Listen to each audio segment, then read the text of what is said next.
오늘 말씀은 마태복음 3장 1절에서 9절까지 말씀입니다. 제가 한 절 읽고 여러분 한 절 읽고 교독하겠습니다.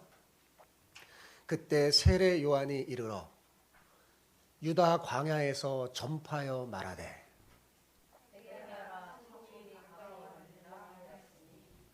그는 선지자 이사야를 통하여 말씀하신 자라.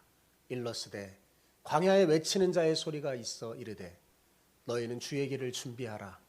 그가 오실 길을 곧게 하라 하였느니라.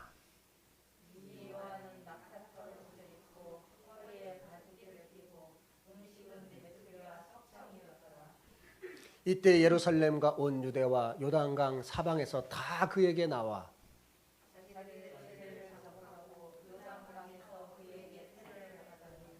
요한이 많은 바리새인들과 사두개인들이 세례 베푸는 대로 오는 것을 보고 이르되 독사의 자식들아 누가 너희를 가르쳐 임박한 진노를 피하라 하더냐. 같이요.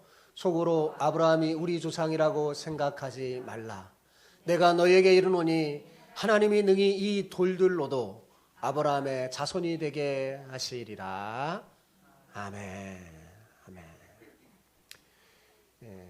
토저 목사님이 쓴 말씀은 힘이다 라는 책을 보면요 이런 글이 나옵니다. 같이 한번 여러분하고 읽고 싶어요. 공감이 되는 말씀인데 같이 한번 읽어볼까요? 시작. 나는 어떤 그리스도인들이 왜 교회에 나오는지 왜 기도회에 참석하는지 이해가 되지 않을 때가 있다. 그들은 다른 이에게 기도 부탁을 하고 성경을 가지고 다니며 읽고 정통 교리를 사모하고 진리를 옹호한다. 하지만 이 세상에서 가장 불평이 많고 저급하고 심술궂고 까다롭다. 그들은 진리를 알고 성경 구절을 정확히 암송하지만 그들의 알미, 그들의 삶을 바꾸지 못한다. 그들에게는 진실성도 없고 믿음도 없다. 그러면서도 이 세상에서 가장 경건한 사람들처럼 행세한다. 그들은 자신들이 늘 설교나 강론을 듣는다고 주장하지만 그들에게서 겸손을 찾아볼 수는 없다. 어떻습니까, 여러분? 오늘날 그리스도인들을 이렇게 묘사한 것 같지 않아요? 저는요, 오늘날 이 시대의 가장 심각한 문제는 코로나 확산이 아니라 여러분 코로나 확산은 언젠가 잡힙니다. 그게 진짜 심각한 문제가 아니에요. 그게 아니라 도무지 삶이 바뀌지 않는 그리스도인들이 많아진다는 데 있습니다. 한마디로 썬데이 크리스찬들이 대세를 이룬다는 겁니다. 오미크론이 코로나 대세를 이루듯이 요즘은 썬데이 크리스찬이 대세를 이루고 있어요. 여러분 매일매일 크리스찬이 돼야 되잖아요. 그렇죠? 매일매일 그리스도인이 돼야 마땅한데 일요일만 그리스도인 행세를 하는 사람이 많아졌습니다. 천국을 살며 천국을 보여줄 수 있는 그리스도인을 찾기 힘드니 세상은 점점 더 암울해져 가는 것입니다. 세례 요한이 살던 시대도 마찬가지였던 것 같아요. 하나님의 백성이라고 하는 그 유대인들이 이방인보다 더 욕심이 많고 저급하고 심술궂고 까다롭게 사는 것이었습니다. 이런 그들을 향해 세례 요한은 강력하게 메시지를 던집니다. 회개하라! 천국이 가까웠느니라. 여러분, 우리 삶에 천국이 오지 않는 이유는요, 진정한 회개로 인한 삶의 변화가 없기 때문입니다. 다른 말로 말하면 그리스도인이라면 마땅히 천국의 사고방식을 가지고 살아야 하는데 여전히 이 세상 풍조를 따르고 세상의 영향을 받아서 이 땅의 사고방식으로 살고 있기 때문입니다. 천국을 원하면서도 이 세상 나라 방식으로 그것을 살고 그것을 버리지 않고 고집한다면 여러분 어떻게 천국을 경험할 수 있겠습니까? 회개하여 세상 나라 방식을 버리고 천국 사고방식으로 살아야 천국을 경험할 수 있습니다. 그런데 천국의 사고방식으로 산다는 게 그렇게 쉽지가 않죠. 이스라엘 백성들은 하나님의 은혜로 이집트의 노예 생활에서 벗어나서 하나님의 성민이 되었어요. 그죠? 그런데 그들은 자유인이 되었으면서도 여전히 이집트에서 노예 생활하던 그 의식을 버리지 못했습니다. 그들은 문제가 생길 때마다 어때요? 여러분 성경 읽으면 그들이 문제 생길 때마다 뭐예요? 원망하고 불평하고 심지어는 차라리 저 애굽에서 노예 생활했을 때가 더 낫다. 그렇게 말할 정도였어요. 하나님이 진노하셔서 내 귀에 들리는 대로 내가 행하리라 그랬잖아요.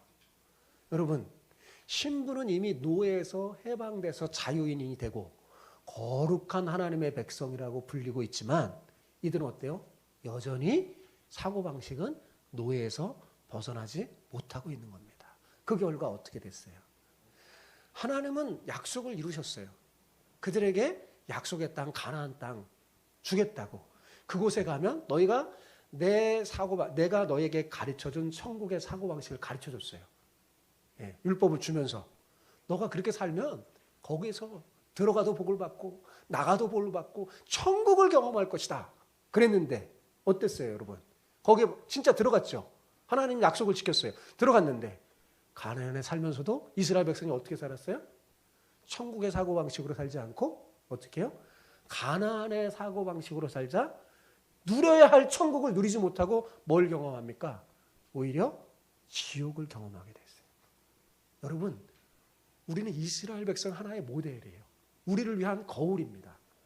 절대로 그들의 길을 따라가서는 안 됩니다. 여러분 그런데 안타깝게도 오늘날 우리도 이스라엘을 닮은 것 같아요. 예수님을 믿고 구원받은 하나님의 자녀가 되었지만 여전히 우리는 이 땅에 노예된 사고방식을 버리지 못하고 있는 것 아닙니까 여러분?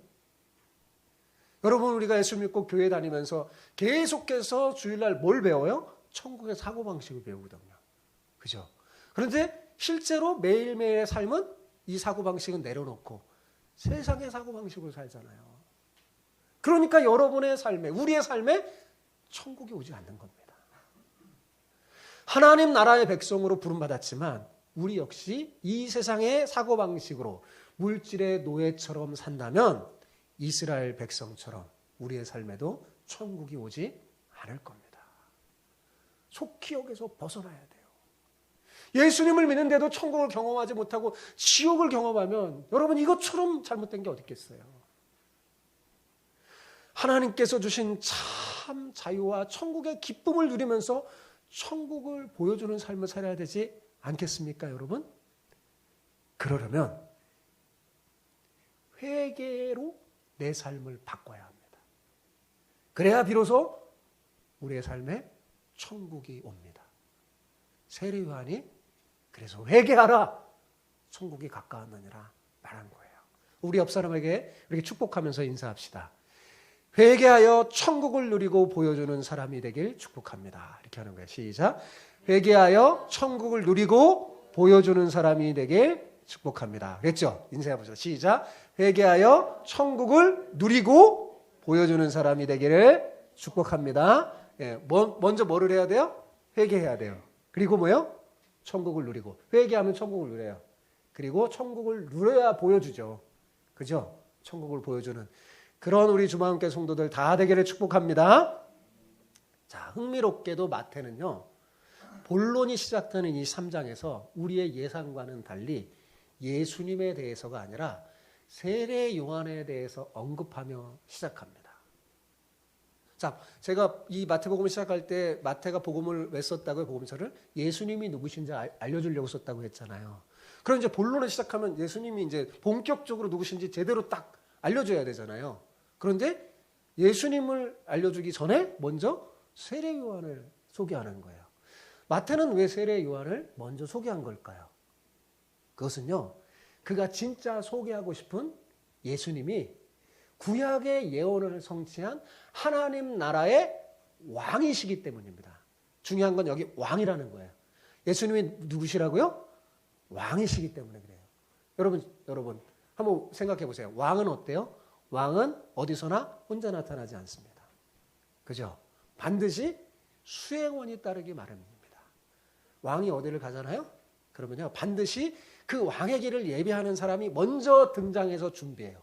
그래서 모든 준비가 다 끝나면 빵파레가 울리고 왕이 등장하죠.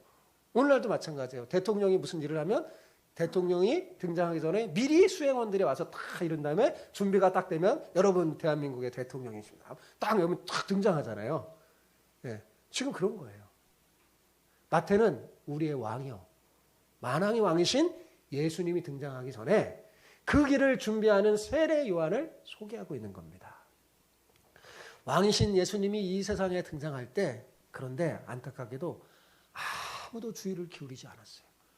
우리의 왕이 오시는데 누구도 준비하지 않았습니다. 그런데 세례 요한은 이것을 알고 왕이신 예수님의 길을 준비했어요.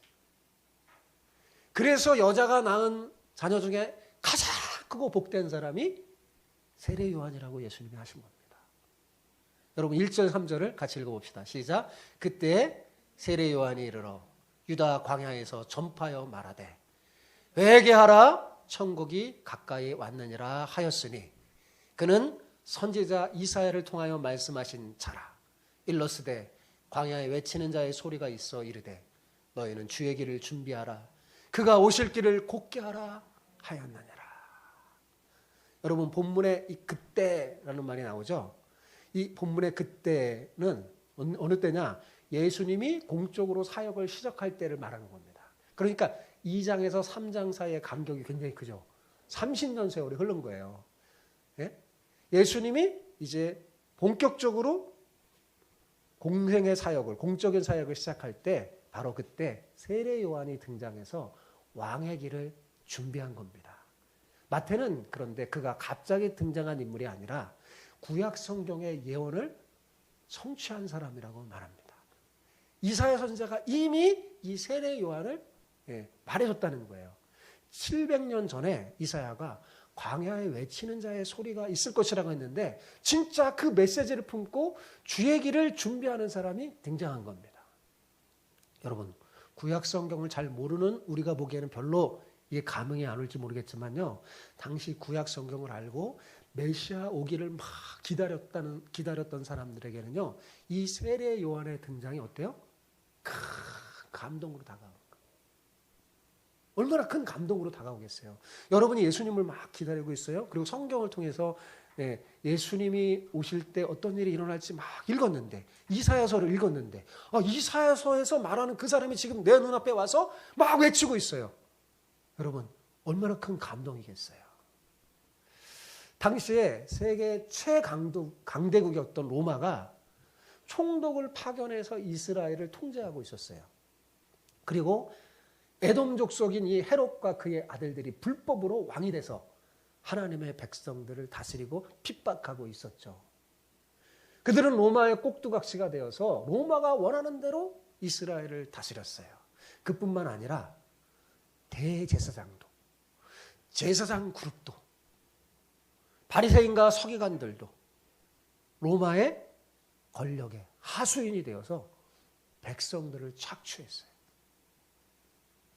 한마디로 그때는요, 정치적으로도 종교적으로도요, 이스라엘 백성에게 가장 암울하고 어두울 때였습니다.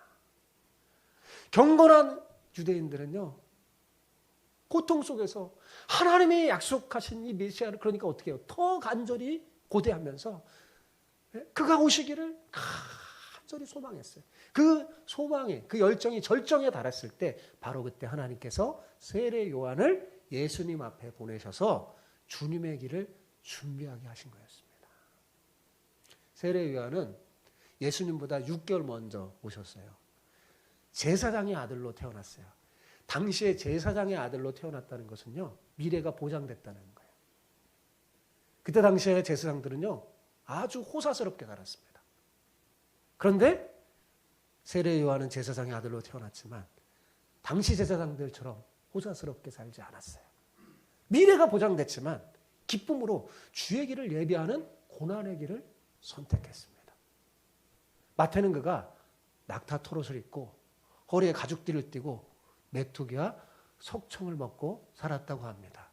오늘날 학생들에게 말하면 야 대단한 고가의 품을 입고 있다 그런데 그런 말이 아니라 마태가 이렇게 말한 거는 당시 부패한 제사장들과 달리 단순하고 겸손한 삶을 살았다는 것을 말해주고 있는 거예요. 세례 요한은 설교로 예수님의 길을 준비했어요. 뭐로 준비했다고요? 설교로, 메시지로. 광야에 외치는 자의 소리로 예수님의 길을 준비했어요. 설교로 흑암에 앉아있던 백성들에게, 절망 속에 있던 백성들에게 소망을 주었고, 교만한 마음을 겸손하게 만들고, 왜곡된 마음을 곱게 하고, 또 탐욕과 부정으로 굳어진 마음을 부드럽게 만듦으로 주의 길을 준비했습니다. 왕이 오셔서 그들을 다스리기에 조금 더 부족함이 없도록 사람들의 마음을 부드럽게 했어요. 그의 설교는 화려한 수식어도 없고 단순하고 직설적이었지만 심령을 깨트리는 강력한 힘이 있었습니다. 마태는 그의 메시지를 아주 간단하게 두 단어로 요약하고 있어요. 뭘로 했어요? 회개하라. 그 다음에 뭐예요? 천국이 가까웠느니라. 우리는 이 세례 요한이 전한 회개의 메시지를 먼저 귀를 기울여야 합니다. 오늘날 우리가 굉장히 중요한 이 세례 요한의 메시지를 진짜 들어야 할 사람들이 오늘날 20세기 그리스도인들이에요. 여러분, 회개하면 보통 우리는 어떻게 생각합니까? 죄를 뉘우치고 용서를 구하는 것이 회개라고 생각합니다. 그죠? 그런데 여러분, 성경이 말하는 회개는요, 단순한 뉘우침이 아닙니다. 그것보다 훨씬 더 깊은 뜻이 있어요. 본문의 회개라는 그 단어를 헬라어 원문을 찾아보니까요, 메타노에오라는 단어입니다. 메타노에오. 뭐 이거 알 필요는 없지만 합성어예요. 메타노에오. 메타는 무슨 말이냐면 바꾸다. 무슨 말이라고요? 바꾸다. 그런 뜻이에요. 노에오는 생각하여 깨달아서 알다. 그런 거예요. 뭔가 생각해서 그거구나 라고 깨달아서 아는 거예요. 그러니까 무슨 말이에요? 회개는 깊이 생각하여 깨달아서 기존의 생각을 바꾸는 행위라는 겁니다. 그러니까 회개의 첫걸음은요, 기존의 생각을 바꾸는 것에서 시작해요. 내 생각을 바꾸는 데서 시작하는 거예요. 내 마음을 바꾸는 것에서 시작하는 거예요. 회개란 단순히 과거에 잘못한 일들을 놓고 슬퍼하고 후회하면서 뉘우치는 정도가 아닙니다. 그런 정서적인 감정적인 결단보다 마음속의 생각, 즉 의식 구조를, 내 의식 구조를요, 완전히 바꾸는 거예요. 이 메타노에오는 사실 구약의 슈브라는 단어에서 온 거예요. 그럼 구약의 슈브는 어떤 뜻이냐? 돌아가다, 돌이키다. 가던 방향에서 돌아서 가는 거예요. 가던 길을 돌아서 방향을 바꿔서 가는 거. 그게 슈브입니다. 슈브. 내 백성아 돌아오라. 이게 슈브예요. 구약의 회개예요. 그러니까 회개란 깊이 생각하여 마음의 의식 구조를 완전히 바꿔서 잘못된 방향에서 어떻게 해요? 돌아서는 것이요. 탐욕의 노예가 되어 살던 삶의 방식에서 돌이켜서 하나님의 통치를 받아 새 사람으로 사는 거예요. 천국 방식으로 사는 거예요. 그러므로 회개는 반드시 뭐가 따를까요? 변화된 삶의 행동이 따릅니다. 그러니까 이 회개라는 단어를, 성경에 쓴 단어를 보면요, 행동 단어예요. 움직이는 단어예요. 가만히 정적인 단어가 아니라 움직이는 거예요. 변화된 행동이에요. 완전히 변화된 180도 달라지는 행동이 이 회개죠. 그런데 여러분, 오늘날 우리의 회개는 어떻습니까? 우리의 회개는 입술의 회개와 눈물의 회개에서 그치고 있지 않습니까? 우리는 입술의 회개 정말 잘해요. 눈물도 잘 흘립니다. 그런데 행동이 없어요. 변화가 없는 거예요. 이게 문제예요. 생각을 근본적으로 뜯어 고쳐서 다르게 행동하지 않으면 회개가 아닙니다. 눈물을 흘리며 회개를 많이 했지만 내 삶에 변화가 없다. 그럼 무슨 뜻일까요? 단지 후회만 한 거예요. 정말 내가 막 말씀을 듣고 뭔가 깨달아서 막 눈물을 흘리고 막 가슴도 치고 막 그랬는데 다음날 그 다음날 삶의 변화가 하나도 없어. 그건 성경이 말하는 회개를 한 것이 아니라는 거죠. 후회만 한 겁니다. 회개란 행동의 변화입니다. 우리가 회개할 때 죄를 뉘우치고 슬퍼하지만 잘 생각해 보세요. 슬픔 자체가 내 행동을 바꾸지 못합니다. 그죠? 물론 설교를 듣고 눈물을 흘리면서 가슴을 치며 회개하는 것 그건 나쁜 게 아닙니다. 그러나 거기에 그치면 여러분 내 자신의 눈물에 속아버려요. 내가. 그래서요 상황이 더 나빠집니다. 자신의 모습이 거룩해 보여. 내가 막 하나 말씀 듣고 깨닫고 막 회개하는 내 모습이 거룩해 보이고 스스로 막 아름답게 보여요.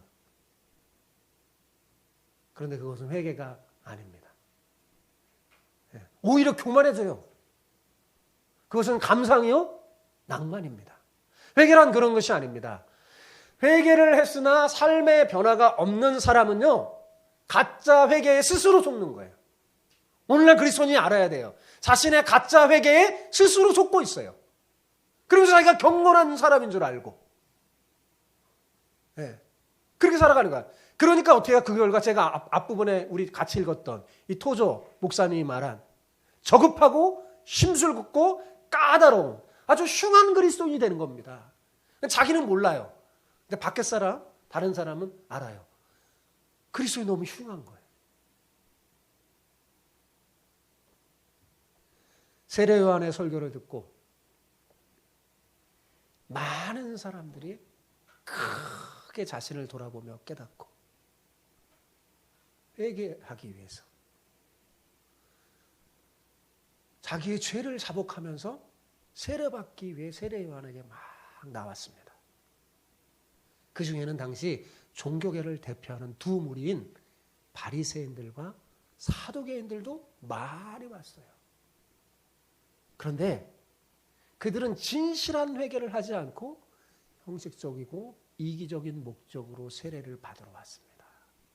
이 마음을 꿰뚫고 있었던 세례 요한은요, 가짜 회개에 속지 말고 진실한 회개를 하라고 책망합니다. 여러분, 이 바리새인과 사두개인들에 향한 세례 요한의 책망은 사실 오늘날 그리스도인을 향한 책망이라고 생각해요, 저는. 자, 우리 8절 9절 같이 읽어볼까요? 시작. 8절 9절 같이 시작. 그러므로 회개에 합당한 열매를 맺고 속으로 아브라함이 우리 조상이라고 생각하지 말라. 내가 너에게 이르노니 하나님이 능히 이 돌들로도 아브라함의 자손이 되게 하시리라.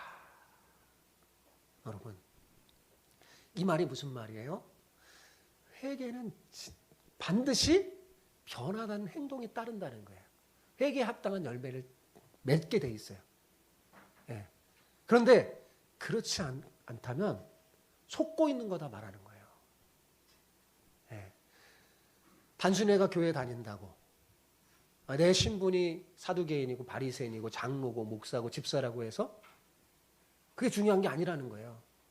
나는 아브라함의 우리 조상 아브라함. 그게 중요한 게 아니라는 거예요. 진짜 회개하지 않으면 진짜 회개하지 않으면 하나님 앞에 그는 가증스러운 사람이고 하나님은 돌들로도 회개하지 않는 그리스도인보다 하나님은 돌들로 더 영광을 받는 거죠. 회개에는 신분이나 혈통이 중요하지 않다는 말입니다. 높은 사람이라고 해서 회개를 덜해야 하는 게 아닙니다. 목사라고 해서 회개를 덜하는 게 아닙니다. 직분을 가졌다고 부자라고 봐주지 않습니다. 누구든지 회개해야 돼요. 눈물을 흘리지 않아도 괜찮습니다, 여러분. 무게 잡지 않아도 좋습니다. 회개에 합당한 열매가 있으면 돼요. 회개로 인해 삶의 변화가 일어나는 것이 더 중요합니다. 이것이 세례 요한의 회개에 대한 메시지예요. 제가 중고등학교 시절 참 이상한 것 중에 하나가 뭐냐면 그때 당시에 이제 중고등학교 시절에 수련회를 많이 했는데 수련회에 가면 정말 가슴 치고 막 눈물 흘리면서 회개하는 학생들이 있는데요. 저는 잘 그게 안 됐어요. 부럽더라고요. 야, 쟤는 얼마나 하나님을 사랑하면 저렇게 눈물 흘리고 회개를 하냐. 저는 멀쩡멀쩡하고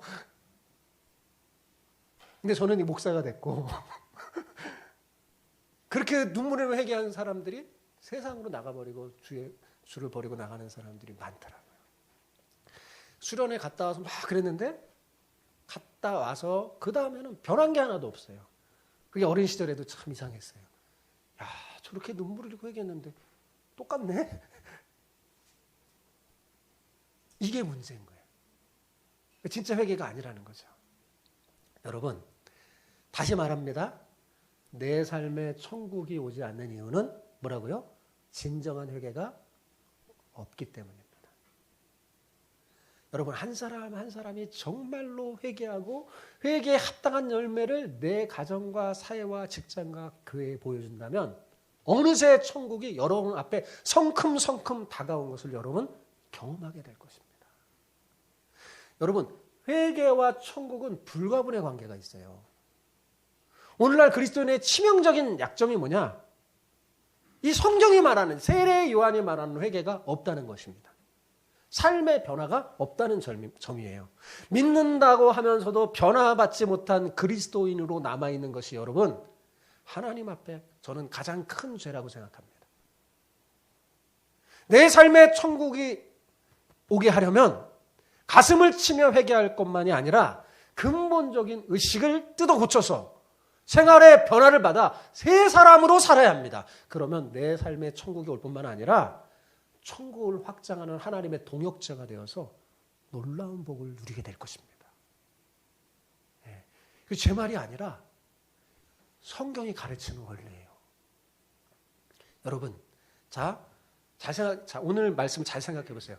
세례 요한이 설교를 하면서 뭐라고 그랬어요? 회개하라고 세례 요한이 외친 그 동기가 뭘까요? 그 이유가 뭘까요? 세례 요한은 왜 회개하라고 하는 걸까요? 천국 때문입니다. 뭐 때문이라고요? 천국 때문에 그래요. 천국이 가까이 왔으니 회개하라는 겁니다. 우리가 회개해야 하는 이유가 바로 여기에 있어요. 천국은요, 회개한 자만 들어가는 곳입니다. 그렇다면 천국이 뭘까요? 여러분, 성경이 말하는 천국 개념은 오늘날 많은 그리스도인이 알고 있는 것과 조금 다릅니다. 보통 천국이라고 하면 어떻게 생각합니까? 우리가 예수님 믿고 죽어서 가는 곳이라고 생각하잖아요. 성경을 읽어보세요. 그게 정말 천국 개념인지. 그럼 성경이 가르쳐주는 천국 개념은요, 이거보다 훨씬 더 포괄적인 개념입니다. 성경이 가르쳐주는 천국 개념은요, 이런 거예요. 하나님이 통치하는 나라. 천국이 뭐라고요? 하나님이 통치하는 나라. 이게 중요해요. 장소보다도요, 하나님의 통치가 중요한 거예요. 그래서 이 천국은 뭐예요? 하나님 나라죠. 마태는 유대인을 대상으로 기록했기 때문에 다른 복음서에는 이 하나님의 나라 이렇게 많이 이렇게 표현을 하는데 그거를 천국으로 바꿔서 이렇게 말한 거예요. 똑같은 말이죠. 하나님 통치하는 나라.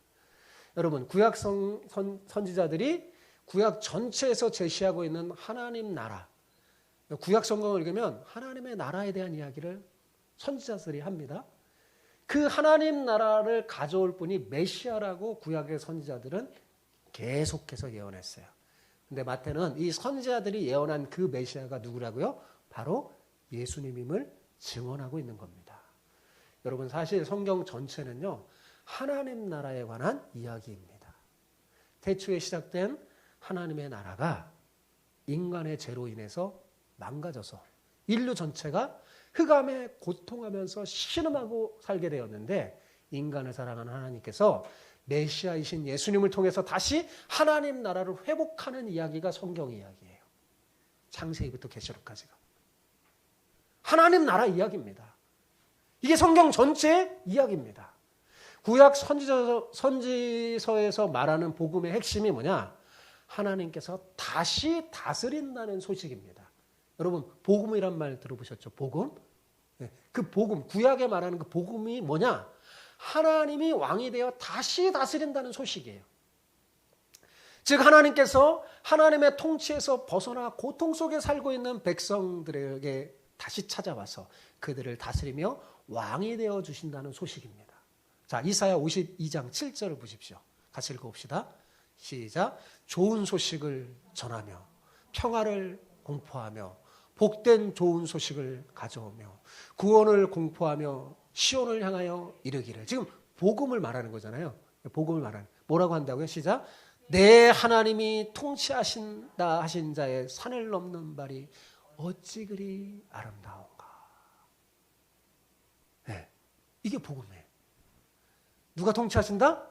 내 하나님이 통치하신다. 이런 구약 선지자들이 전하는 복음을 요약하면 이런 거예요, 여러분. 구약 성경 전체를 제가 목사니까 한번 요약해 줄게요. 선지자들이 말하는 그 복음을 요약해 주면 이런 거예요. 장차 하나님이 왕이 되어 우리를 다스리러 올 것이다.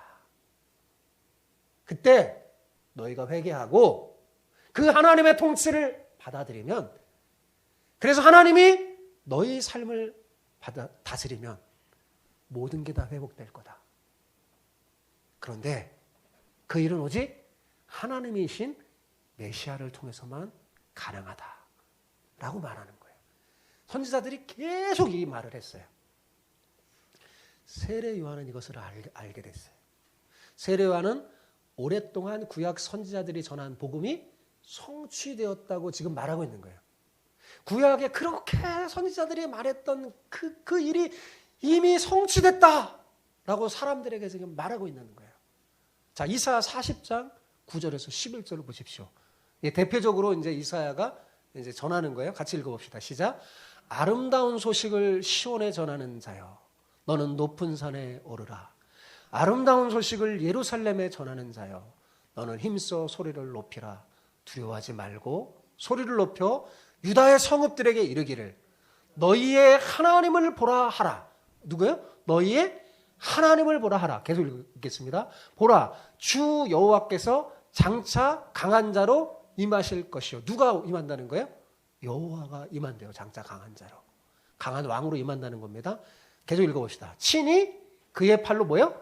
다스릴 것이요. 그러니까 여호와가 강한 자로 임해서 다스릴 거라는 거죠. 앞으로. 그죠? 계속 읽어봅시다. 보라, 상급이 그에게 있고 보응이 그의 앞에 있으며. 이게 뭐냐면 다스릴 건데 잘한 자에게는 상급을 주고 잘 못 산 사람 뭐예요? 벌을 준다는 거예요. 계속 읽어봅시다. 그런데 그의 목적, 그가 오신 목적을 말하는 거예요. 시작. 그는 목자같이 양떼를 먹이시며 어린 양을 그 팔로 모아 품에 안으시며 젖먹이는 암컷들을 온순히 인도하시리로다. 놀랍지 않나요? 오늘날 우리가 읽으니까 어떤 분인지 알겠죠? 누구를 예언한 건지 알겠죠? 너무나 정확하죠? 세례 요한은 이사야 선지자가 예언한 장차 강한 자로 임하실 메시아가 이미 왔다고 지금 말하고 있는 거예요. 왔다. 그래서 천국이 가까이 왔느니라 라고 말했어요. 근데 우리말의 글이 약간 뉘앙스가 이렇게 말하면 이렇게 사람들이 받아들여요. 아, 천국이 곧 올 것이다. 그죠? 이렇게 혹시 이해한 사람 있으면 그런 말이 아닙니다. 예, 그런 뜻이 아니에요.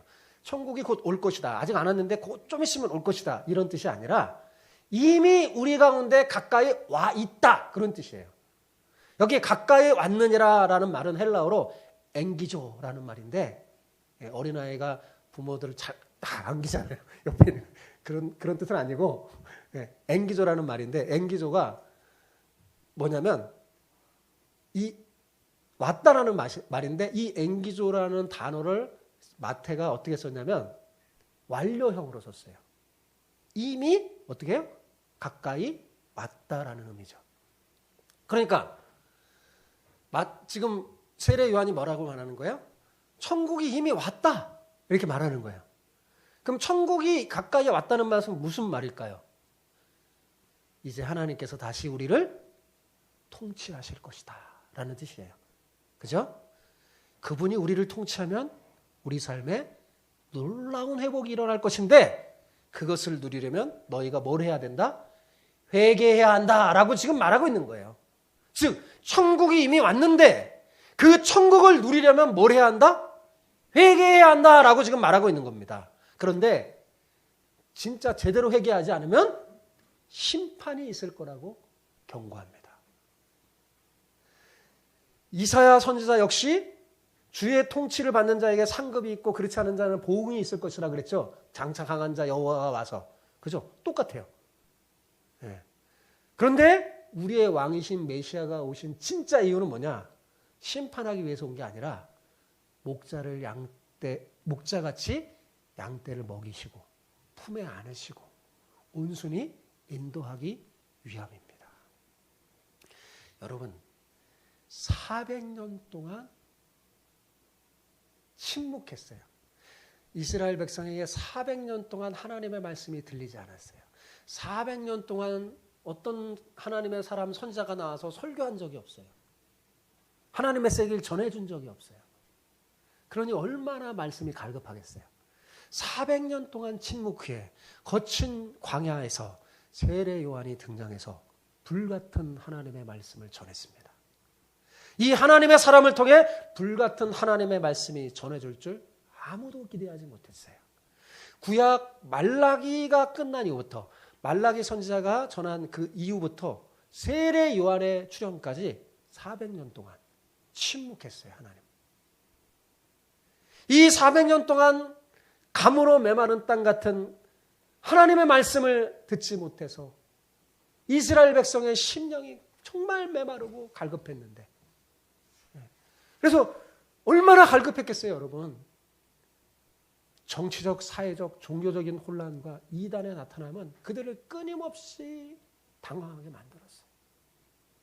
본을 보여야 할 제사장들, 바리새인들, 사두개인들 전부 다 세속화되어서 겉으로는 경건한 척하지만 정말 심술궂고 까다롭고 흉한 사람이 되어버리고 말았어요. 이런 칠흑 같은 어둠 속에 불같은 메시지가 들린 겁니다. 그런데 그 메시지가 너무나 충격적인 거예요. 왜냐하면 이스라엘 백성들, 그래도 경건한 사람들, 메시아를 기다렸던 그 사람들이 그렇게 믿고 고대했던 그 메시아가 이미 뭐예요? 왔다는 거예요. 이미 곧 출현할 것이라는 게 아니라 이미 와서 이제 이미 이 땅에 왔어요. 그래서 너희 앞에 나타날 거라는 겁니다. 그러니까 뭐예요? 이 왕을 맞을 준비하라는 거죠. 그 준비가 어떻게 하는 거예요? 회개하는 거예요. 회개하는 거예요. 여러분, 그러니까 준비되지 않는 사람에게는 얼마나 큰 충격이겠어요. 한번 상상해 보세요. 자, 세례 요한의 메시지가 이스라엘 백성들에게 얼마나 충격이었을까 한번 생각해 보세요. 자, 이미 천국이 왔고 천국의 왕이신 메시아가 다시 통치하도록 회개하라는 이 세례 요한의 메시지는요, 이스라엘 백성에게 너무나 큰 충격으로 다가왔어요. 여러분, 그들은 그 말을 믿을 수가 없었지만 그가 한 말이 구약 선지자들이 이미 예언한 말씀임을 알고 있는 이상 부인할 수가 없었어요. 그래서 아직 준비되지 않았지만 세례 요한을 통해서 왕을 맞이할 준비를 하기 위해서 구름대처럼 사람들이 광야의 세례 요한에 가서 세례를 받은 거예요. 여러분 한번 생각해 보세요. 자, 그들이 기대하는 예수님이 왔다는 거예요. 그러니까 큰 충격 속에 준비되지 않은 사람도 빨리 자신을 준비해 왕을 맞이할 준비를 하고 있는 거죠. 생각해 보세요. 다시 오실 예수님이 이미 우리 가운데 왔다고 생각해 보세요. 여러분 얼마나 큰 충격이겠어요. 예? 다시 오실 예수님, 제 이름의 예수님이 우리 가운데 왔다면 얼마나 큰 충격, 그런 충격을 받은 거야 이스라엘 백성. 그래서 자신들을 돌아보고 막 세례 요한 앞에 오는 거죠. 그리고 제4함의 세례를 받기 위해 막 오는 거예요. 왕을 맞을 준비를 하는 거예요. 여러분, 천국이란 장소의 개념이 아니라 통치의 개념입니다. 그러므로 천국은 어떤 장소보다 누가 통치하느냐가 더 중요해요. 뭐가 더 중요하다고요? 누가 통치하느냐. 예수님이 계신 곳이 천국입니다. 예수님이 통치하는 곳이 곧 하나님 나라입니다. 세례 요한은 예수님이 왔다는 말을 천국에 가까이 왔다는 말로 직접 해석해서 설교한 거예요. 천국의 왕이신 성자 하나님이 이 땅에 왔다는 거죠. 이것은 천지가 진동할 사건이었죠. 예수님이 계신 곳이 천국이요, 예수님이 통치하는 곳이 천국이라는 사실을 잊지 마시기 바랍니다. 그런데 그러니까 내 삶에 천국이 아직 오지 않았다는 건 뭐예요? 내 삶에 예수님이 나를 다스리고 통치하지 못하다는 거죠. 뭔가 문제가 있어서 우리가 자꾸 거부하는 거죠. 그죠? 그래서 회개하고 받아들이라는 거죠. 여러분, 이미 천국은 우리의 가까이 있습니다. 그런데 잘 들으셔야 돼요. 제가 이 말씀 하려고 여기까지 온 거예요. 이 천국이 내 삶에 오려면 청산해야 할 것이 있습니다. 뭐 해야 할 게 있다고요? 청산해야 할 게 있어요. 지금 내 안에서 왕노릇하던 것이 있을 거예요. 여러분 안에 왕노릇하는 것이 있을 거예요. 그거 청산해야 돼요. 네, 그게 사라져야 됩니다. 그러므로 필연적으로 천국은 우리에게 회개를 요청하는 거예요. 왕이 맞이하려면 내 마음을 청소해야 돼. 네, 여러분 집에 대통령이 방문한다고 생각해요. 여러분 가만히 있겠어요? 버려야 돼, 다 버려야 돼요. 청산해야 돼요. 네, 청산해.